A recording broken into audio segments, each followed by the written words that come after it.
এক দেশে এক রাজা ছিলেন, তার 5টি মেয়ে ছিল। সবাই রাজাকে খুব ভালোবাসে। একদিন রাজা তার মেয়েদের জিজ্ঞাসা করলেন, তোমরা আমাকে কতটা ভালোবাসো? বড় মেয়ে বলল, বাবা, আমি আপনাকে মধুর মতো ভালোবাসি। দ্বিতীয় মেয়ে বলল, আমি আপনাকে চিনি মতো ভালোবাসি গু। তৃতীয় মেয়ে বলল, আমি আপনাকে চকোলেটের মতো ভালোবাসি গু। চতুর্থ মেয়ে বলল, আমি আপনাকে পাকা আমের মতো ভালোবাসি গু। কিন্তু ছোট মেয়ে লিলি বলল, বাবা, আমি আপনাকে লবণের মতো ভালোবাসি গু। রাজা এটা শুনে রেগে গেলেন। লবণ, এত সাধারণ আর তুচ্ছ জিনিসের সঙ্গে আমার ভালোবাসা তুলনা করলে তুমি আমার মেয়ে হতে পারো না। রাগ করে রাজা লিলিকে বনবাসে পাঠিয়ে দিলেন। লিলি খুব কষ্ট পেল, কিন্তু সে হার মানল না। বনে গিয়ে সে পশু পাখিদের সাহায্যে একটি ছোট্ট কুঁড়েঘর বানাল।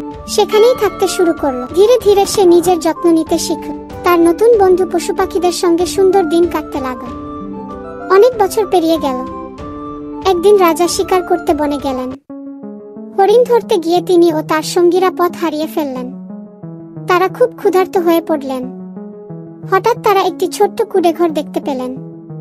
দরজায় ধাক্কা দিলে এক মেয়ের কণ্ঠ শোনা গেল। মেয়েটি তাদের ভেতরে নিয়ে গেল এবং খাওয়ানোর জন্য প্রস্তুতি নিল। কেউ জানো না যে সেই মেয়ে আসলে লিলি। সে তার বাবাকে চিনে ফেলেছিল, কিন্তু ইচ্ছে করে নিজেকে চিনতে দিল না। সে রাজা ও তার সঙ্গীদের জন্য খাবার তৈরি করলো, কিন্তু সব খাবারেই লবণ দেয়নি। খাবার খেয়ে রাজা বললেন, খাবারে কোনো স্বাদই নেই। এটা কে রান্না করেছে? লিলি সামনে এসে বলল, মহারাজ, এটি লবণ ছাড়া রান্না করা খাবার। যেমন লবণ ছাড়া খাবারের কোনো স্বাদ নেই, তেমনি গভীরতা ও গুরুত্ব ছাড়া ভালোবাসারও কোনো মূল্য নেই। আমি আপনাকে লবণের মতো ভালোবাসি বলেছিলাম, কারণ লবণ যেমন প্রয়োজনীয়, তেমনি আমার ভালোবাসাও। রাজা স্তব্ধ হয়ে গেলেন। তিনি মেয়েটির দিকে তাকিয়ে বুঝতে পারলেন, এ তো তার ছোট্ট লিলি। চোখে জল নিয়ে তিনি মেয়েকে জড়িয়ে ধরলেন। মা, আমি তোমাকে ভুল বুঝেছিলাম। তোমার ভালোবাসাই সবচেয়ে গভীর ও মূল্যবান। এরপর রাজা লিলিকে রাজপ্রাসাদে নিয়ে এলেন।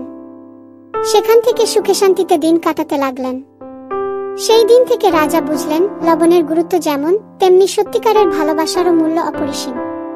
বন্ধুরা, যদি মা বাবাকে ভালোবাসো তাহলে লাইক আর সাবস্ক্রাইব করে দাও।